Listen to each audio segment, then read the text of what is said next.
হুমকি দিচ্ছিল, বলতেছিল কট দিবে, সেই জন্য ওদেরকে দিতে হইছে। ওরা আমাকে বাথরুমে নিয়ে যে ধুয়ে নিয়ে এসে আবার করতেছে।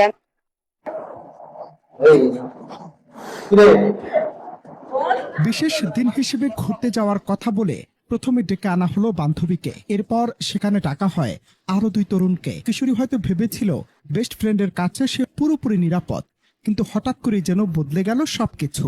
বন্ধু প্রথমে ওই তরুণীকে নিয়ে যায় একটি গোডাউনে, এরপর সেখানে ঢোকে বাকি 2 বন্ধু। কোনো কিছু বুঝে ওঠার আগেই শুরু হয় পাশবিক নির্যাতন। একবার দুবার নয়, 3 বন্ধু মিলে টানা 3 ঘন্টা ধরে ওই তরুণীকে করে গণধর্ষণ। এক পর্যায়ে সরে যেতে চাইলে ওই কিশোরীকে গোসল করিয়ে আবারও নাকি করা হয় নির্যাতন। শুনতে অবাক লাগলেও মর্মান্তিক এমন ঘটনায় রীতিমতো তোলপাড় চলছে জেলা জুড়ে। তামিম হচ্ছে আমার ফ্রেন্ড হয়, তামিমের সাথে গেছিলাম। ও আমাকে এমনি ঘোরার নাম করে নিয়ে গেছে, যে বলছিল যে ঘুরতে যাব চল, তো আমিও গেছি। তো পরে ওরা আমাকে ওইখানে নিয়ে গেছে, মানে আমাকে ধর্ষণ করা হয়েছে। ওরা 3 জন মিলে আমাকে মানে জোর জবরদস্তি করে ধর্ষণ করছে। আমি নিষেধ করছিলাম অনেকবার করে, তাও ওরা আমাকে মানে ভয় দেখাচ্ছিল, অনেক হুমকি দিচ্ছিল, বলতেছিল কট দিবে, বলতেছে তামিমকে পুলিশে ধরা দিবে, যে সে বলতেছিল। তো সেই জন্য ওদেরকে দিতে হইছে। আবার ফের মানে আমি যে অসুস্থ হয়ে পড়ছি ওরা ওটা দেখেই না, ওরা আমাকে জোর করে মানে করতেছে। আমি যে কতবার করে নিষেধ করলাম, ওরা আমাকে বাথরুমে নিয়ে যে ধুয়ে নিয়ে এসে আবার করতেছে। আমি মানে এটা হচ্ছে আমার উপরে মনে করেন যে 12টা থেকে 3টা পর্যন্ত চলছেই। তারপরে পুলিশ এসে উদ্ধার করছে, নাহলে তো আমি কালকেই ওখানেই মরতাম। এটা হচ্ছে রাত 11টার ঘটনা। না, আমি বিকালে বের হয়েছি, বিকালে বের হয়ে আমি মুন্সিহাট ওদিক গেছিলাম, তারপর ওর সাথে দেখা করছি। আমি ন্যায় বিচার চাই। আমার সাথে যে ন্যায় অন্যায়টা হয়েছে এটার আমি বিচার চাই, তাদের আমি ফাঁসি চাই। সূত্র জানায় বাড়ি থেকে বের হয়েছিল বান্ধবীর জন্মদিনের দাওয়াতে যাবে বলে। রাতে পরিবারকে ফোনে জানায় দেরি হওয়ায় বান্ধবীর বাসাতেই থেকে যাচ্ছে সে। অথচ নিহতের কি নিষ্ঠুর পরিহাস। সপ্তাহখানেক আগে পরিচয় হওয়া তামিম নামের এক তরুণ তাকে ঘুরতে নিয়ে যাওয়ার লোভ দেখিয়ে সোজা নিয়ে যায় ঠাকুরগাঁও সদর উপজেলার কালীতলা বাজারের একটি অন্ধকার গোডাউনে। সেখানে আগে থেকে ওত পেতেছিল তামিমের আরো 2 বন্ধু। এরপর কোনো কিছু বুঝে ওঠার আগে 3 নরপশু মিলে টানা 3 ঘন্টা ধরে ওই অবুঝ কিশোরীর উপর চালায় মধ্যযুগীয় বর্বরতা। আমার মেয়ে আমাকে ফোন দিল, ফোন দেওয়ার পর বললো বাবা আমি জন্মদিনের অনুষ্ঠানে যাব। আমি 500 টাকা দিলাম। 500 টাকা দেওয়ার পর সে চলে গেল। তো এবার 9টার দিকে আমার সঙ্গে বাসায় যাওয়ার কথা, ফোন দিলাম 9টার দিকে সে বাসায় যাবে না, সে বান্ধবী বাসায় থাকবে। এই পর্যন্ত কথাবার্তা শেষ। তারপর তো পুলিশ আমাকে ফোন দিয়ে বলে 4টার দিকে তোমার মেয়ে ধর্ষিত হয়েছে, আসামি সহ গ্রেপ্তার। আমি বিচার চাই। তবে পাপের খরা যে এবার পূর্ণ হয়েছিল। গভীর রাতে কালীতলা বাজারে টহল দিচ্ছিল পুলিশের একটি বিশেষ দল। ঠিক তখনই মামলার 2য় আসামি রনির বাবার গোডাউনের সামনে একটি মোটরসাইকেলে সন্দেহজনক ও বারবার যাতায়াত চোখে পড়ে পুলিশ সদস্যদের। গভীর সন্দেহে পুলিশ সেখানে আকস্মিক অভিযান চালাতেই বেরিয়ে আসে ভেতরের এই পৈশাচিক সত্য। অন্ধকার গোডাউন থেকে মুমূর্ষ অবস্থায় উদ্ধার করা হয় ওই কিশোরীকে। পুলিশ কালক্ষেপণ না করে দ্রুত তাকে ঠাকুরগাঁও 250 শয্যা বিশিষ্ট জেনারেল হাসপাতালে ভর্তি করে। আর হাতে নাতে গ্রেফতার করা হয় সেই 3 বন্ধুকে। বান্ধবীর বাসায় গেছে না কোথায় গেছে সেটা আমরা তখন জানতে পারি নাই। তারপরে সে রাতে 9টার দিকে আমার শ্বশুর ফোন দেয় যে কিছুক্ষণের মধ্যে বাসায় যাইতে হবে, তো বাসায় যাব। তার সাথে কন্ট্রাক্ট হয়েছিল মোবাইলে যোগাযোগ, টিকটকের মাধ্যমে যোগাযোগ, 7 দিনের পরিচয়। এই ফ্রেন্ড হিসাবে ঘুরতে গেছিল। তো এইভাবে নিয়ে যায় সে এবং তার 2 জন বন্ধু সহ তাকে গণধর্ষণ করছে। তো আমি এর কঠোর শাস্তি চাই। ঘটনায় পুলিশ জানায় আটককৃত ওই 3 যুবকের বিরুদ্ধে ইতিমধ্যেই কঠোর আইনি ব্যবস্থা নেওয়া হচ্ছে। কিন্তু এই ঘটনা সমাজের সামনে রেখে গেছে এক বিরাট প্রশ্নচিহ্ন। রাত্রিকালীন মোবাইল ডিউটিতে নিয়োজিত এসআই শাকিল তার সঙ্গে ফোর্স টহল ডিউটি করাকালীন সময় 3টার দিকে 14/6/2026 3টার দিকে দেখেন যে কালীতলা বাজার সময় যে মিন্টু মিয়া, আমাদের দ্রুত আসামি রনি মিয়ার বাবা মিন্টু মিয়া গোডাউন ঘরে একটা মোটরসাইকেল দ্রুত বের হয়ে আবার দ্রুত প্রবেশ করে। তখন তার সন্দেহ হলো, তাদেরকে আটক করে ভেতরে প্রবেশ করে। দেখেন আরো 2 জন সেখানে আছে এবং পাশে একটা ছোট্ট কক্ষ রয়েছে, সেখানে একটা মেয়ে রয়েছে। তখন কি তাদের সঙ্গে কথাবার্তা বলার পর মেয়ে জানা যে তাকে তামিম নামে যে ছেলেটা, তার সঙ্গে তার সম্পর্ক, তাকে এখানে ঘোরার কথা বলে নিয়ে আসে পরে নিয়ে আসা করে প্রথমে সে তাকে জোরপূর্বক প্রশ্ন করে, পরবর্তীতে বাকি যে 2 জন রয়েছে তারাও তাকে দর্শন আমাকে জানালো। আমি তৎক্ষণাৎ আরো 3 মাধ্যম সেখানে পাঠাই সাব ইন্সপেক্টর। তারপর তাদের সঙ্গে কথাবার্তা বলে মেয়েটাকে পরিবার খবর দেওয়া হয়। পরবর্তী তাৎক্ষণিক মেয়েটাকে ঠাকুরগাঁও সদর হাসপাতালে ভর্তি করা হয় এবং আসলে নিয়ে আসে। এই বিষয়ে মামলা প্রক্রিয়া মামলা চলমান রয়েছে। সারা জীবন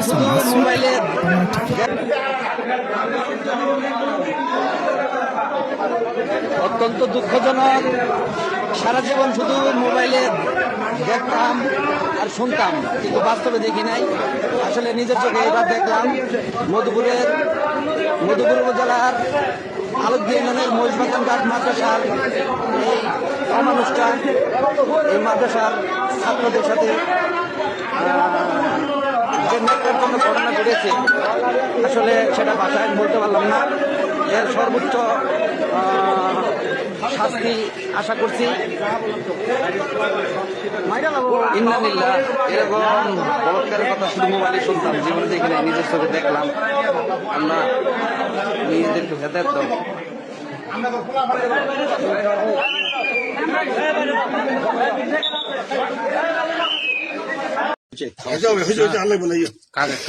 সারাদিন খাই রে, এইটা কেবল বোম করছে, খাইলাম থাকতেই পারবো না। গেলে আরেক সমস্যা হয়ে যাবে।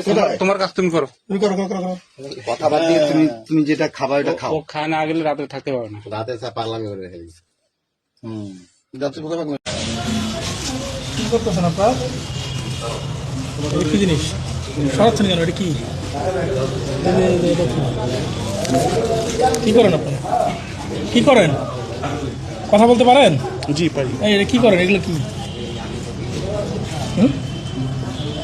কি করেন আপনি? আমি হ্যাঁ হ্যাঁ, আমি হচ্ছে গিয়ে একটা, কেন ভাই বলুন না, আপনি কি করেন? মানে কেন আর কি? ও কেন? এই ইয়া কই? ঠিক আছে, আলান ভাই, চলে। এর রেস্টুরেন্ট তো। আপনি কি করেন? কথা বলতে স্টুডেন্ট, কোথায়? ঢাবি স্টুডেন্ট? হ্যাঁ, মাস্টার স্টুডেন্ট, ঢাবি মাস্টার্স স্টুডেন্ট। কোন হল? বিজয় করতে হবে। বিজয় করতে হবে। উনি কি হয় আপনার? বড় ভাই, হ্যাঁ, বড় ভাই। বড় ভাই। বড় ভাই কি করবে? সেকেন্ড আমি একটু কথা বলি। হ্যালো অর্জুন ভাই, হ্যালো যেমন ভাই, উদ্যানের ভিতরে ঢুকলাম। আচ্ছা, আমি কোথাও যাচ্ছি না। হ্যাঁ, এই যে অপারেশন স্যার সহ আবার একটা অভিযান আসলাম। হ্যাঁ হ্যাঁ, এটা কার? এটা কার? আচ্ছা একটু দাঁড়ান তাহলে। এটা কার? আপনার না? এটা আপনার তো? এখানে ছিল, আরেকজন এসে রেখে গেছে না? মানে আপনার না, আরেকজন এসে রেখে গেছে, তাই তো বলতে চাচ্ছেন? আপনার সামনে আপনি বানাচ্ছিলেন আর আরেকজন এসে রেখে গেছে, যে পেপার টেপার সব। ঠিক আছে, আই আন্ডারস্ট্যান্ড। আপনি তাই না? আসছেন, এখানে আরো অনেকে ছিল। হ্যাঁ, এখানে আর ওখানে এখানে, এটা তো আপনার সামনে, যে মেসের সাথে। এখানে আরো অনেকে ও ছিল। ঠিক আছে,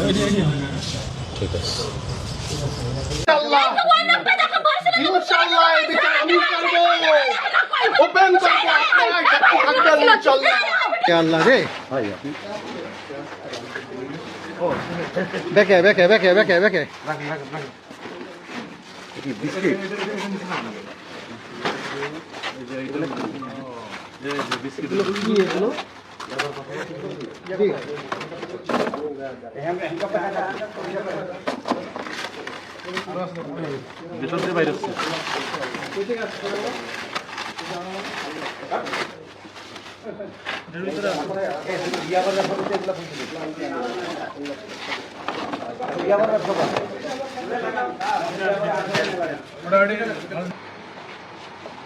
এভাবে বাড়ি মানে দেখেন, এভাবে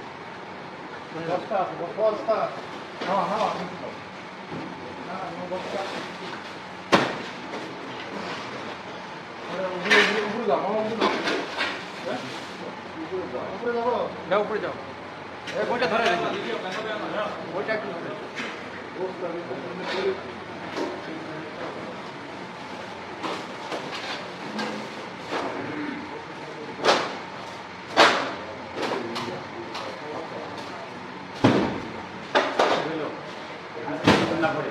ওইখানে এভাবে আসবে, এইভাবে বাড়ি মারো না।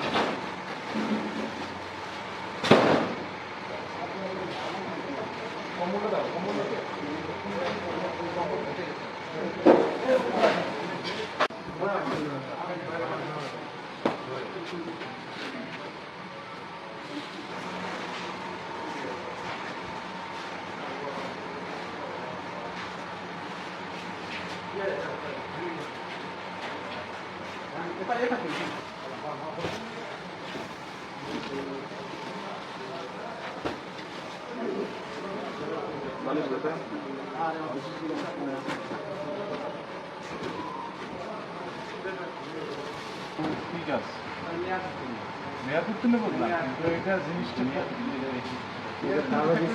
কি আমি যে বলছি এটা কাজটা কি এটা কি করে ব্যাটারিতে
আমরা পিছাই যাই এটা দেখি দেখি দেখি এটার মধ্যে থাকতে পারে ছিঁড়ে ফেলবেন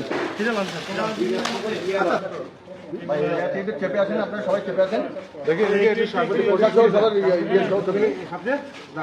বাসায় চলো। আপনি একটু ধরেন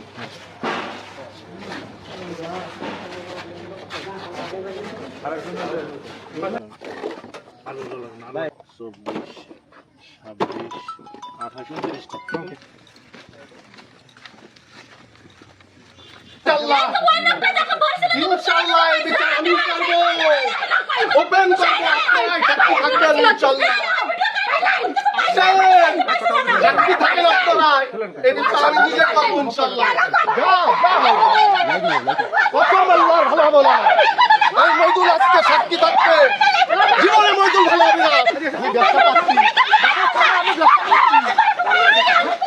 ভাবি ব্যাংক বেহেস্তে যাক আর ব্যাংক দুজকে যাক, ওটা আমাদের বিবেচ্য বিষয় না। আমার বিবেচ্য বিষয় আমার রক্ষিত টাকা আপনি ফেরত দিবেন। আমি আপনার ব্যাংকে আপনাকে বিশ্বাস করে, আমার স্ত্রী পুত্র সন্তান পরিবার বাপ মা কাউকে বিশ্বাস না করে আপনাকে বিশ্বাস করে আপনাকে টাকা দিয়েছি। স্বাভাবিক কারণে আমার অ্যাকাউন্টে যদি টাকা থাকে, আমি যদি চেক প্লেস করি, আপনি আমাকে টাকা দিতে বাধ্য। আপনি টাকা কোন জায়গায় ডিস্ট্রিবিউট করছেন, কে আপনার টাকা পাচার করছে, কে আপনার টাকা খেলাপি করে দিয়েছে, ও লাইবিলিটি আমরা গ্রাহকরা নিব না। তাই স্বাভাবিক কারণে আপনারা ইতিমধ্যে জানেন, রোজার ঈদ গেছে, কোরবানি গেছে, পবিত্র হজের মাস চলতেছে। আমাদের কাছ থেকে 76 লক্ষ গ্রাহক থেকে আমরা সেদিনকে জানলাম 17 জন গ্রাহক স্ট্রোক করে ক্যান্সারের রোগী হয়ে বিভিন্ন পর্যায়ে এই পৃথিবী থেকে চলে গেছে সঠিক চিকিৎসা না পাওয়ার কারণে, অথচ তার টাকা এখানে। আপনারা অনেকে দেখেছেন, আপনারা সাংবাদিকদের বদৌলতে আমরা দেখেছি সন্তানের লাশ কাঁধে নিয়ে মা বলতেছে আমার টাকা ব্যাংকে, আমি সন্তানের চিকিৎসা করাতে পারিনি। এর চেয়ে মানবিক আর কি থাকতে পারে আপনারা বলেন? আমরা জানি যে ব্যাংক কর্মকর্তারা অসহায়। আমরা একটু আগে ইউনিয়ন ব্যাংকে গিয়েছিলাম, ওরা আমাদের সাথে একাত্মতা ঘোষণা করে ওরাও আমাদের সাথে বের হয়ে আসছে যে আমরাও এর মধ্যে থাকতে চাই না। বাংলাদেশে 5টা ব্যাংকের মধ্যে সবচেয়ে নাজেহাল করে, সবচেয়ে কষ্টদায়ক ব্যাংক হলো ফার্স্ট সিকিউরিটি ব্যাংক। এই ফার্স্ট সিকিউরিটি ব্যাংকের জ্বালায় অতিষ্ঠতে আমাদের কিছু গ্রুপ আছে আমানতকারীদের, সব জায়গায় শুধু ফার্স্ট সিকিউরিটি ব্যাংকের অনিয়ম। আমার বক্তব্য, 5টা ব্যাংক একজন প্রশাসক, মানে প্রত্যেকটা ব্যাংকের একজন প্রশাসক, 5টা ব্যাংক এখনো ইসলামী সম্মিলিত ব্যাংক। ও একটা নেতৃত্বে তাড়িত হবে, ও এক একজন এক এক রকমের ইন্ডিভিজুয়াল। আগ্রাবাদ অঞ্চলের ম্যানেজার সে এক রকমের করে, এই খাতুনগঞ্জের ম্যানেজার এক রকমের করে, জুবলি রোডের এক রকমের। আমরা চাই যে একজন ইমাম থাকবে একটা মসজিদে, তার অধীনে নামাজ হবে। নির্দিষ্টভাবে সিদ্ধান্ত নিয়ে আপনারা আমাদেরকে পরিচালিত করবেন। স্পষ্ট বক্তব্য, আমাদের পিঠ দেয়ালে ঠেকে গেছে, আমাদের আর করণীয় কিছু নেই। আমি আপনার কাছে করুণা চাইতে আসিনি, আমি আপনার কাছে ভিক্ষা চাইতে আসিনি, আমি আপনার কাছে সহানুভূতি চাইতে আসিনি। আমার প্রাপ্য টাকা দিবেন। আমি টাকা রেখেছি, আপনি হেয়ার কাট করেন, টাকা আমার, আপনি গদিতে বসে হেয়ার কাট করেন। এত বড় বিশাল ব্যাংক, যে ব্যাংকে আপনি দেখবেন অন্তত 10 লক্ষ টাকা এই ব্যাংকটায় খরচ হয় মাসে। এত প্রয়োজন কি? আপনি ঈদের বোনাস পাবেন, আপনি কোরবানির বোনাস পাবেন, আপনি আমার টাকা এসিতে চলবেন, আমার টাকার গাড়িতে চলবেন, আর আমি পারবো না, আপনি আমাকে হেয়ার কাট করবেন। এই কারণে আমরা ব্যাংক আমার প্রতিপক্ষ নয়, সরকার আমার প্রতিপক্ষ নয়। সরকার এবং ব্যাংকের কিছু নীতি সাংঘর্ষিক, এ কারণে আমরা আজকের মাঠে নামছি। আমাদের বক্তব্য, আমরা এই ব্যাংকগুলোকে দাঁড় করাবো। আমরা গ্রাহকের আস্থা ফিরাবার দায়িত্ব আপনাদের। আপনারা যদি আমাদের আস্থায় না নেন, আপনার এই ব্যাংক কখনো দাঁড়াতে পারবে না। আমরা ৭৬ লক্ষ মানুষ, ৩.৫ কোটি মানুষের পরিবার। আমরা একটা পরিবারে যদি ৪ জন থাকে, ৭৬ ইন্টু ৩.৫ কোটি মানুষের আমরা পরিবারটা। আমরা এই ব্যাংকের লাইবিলিটি নিয়ে আমরা উপর উঠাবো। আমাদের স্পষ্ট কথা, হেয়ার কাট সম্পূর্ণরূপে বাতিল করতে হবে। হেয়ার কাট নামক এই আজরাইল, হেয়ার কাট নামক এই আজরাইলরে আমাদের মাথা থেকে ফেলে দিতে হবে। হেয়ার কাট হবে না। স্বাভাবিক লেনদেনের আমরা গ্যারান্টি চাই। আমরা স্বাভাবিক গ্যারান্টি চাই। স্বাভাবিক লেনদেন অন্য সব ব্যাংক, ব্র্যাক ব্যাংক যেভাবে চলে। আপনাদের ঘরের চালের উপরে মাটি কেন এরকম? গান কাটি দিয়ে গেছে আমাকে ভালো জন। এখন এই ঘরের চালের পরে মাটি দোস্তালে আসর কাটতে আমাকে ঘর দিল। এখন আমাকে তো অসহায় লোক, আমরা আমাকে থাকার জায়গা নেই। এখন আমাকে এই চালের পরে মাটি আর দেয়াল ভেঙে ঘরের ভিতরে হরিয়ে গেছে, দরজা ভেঙে হরিয়ে গেছে। তাহলে আমরা যাবো কোথায়? এই ছোট ছোট বাচ্চা নিয়ে আমাকে পথে নেমে যাচ্ছি।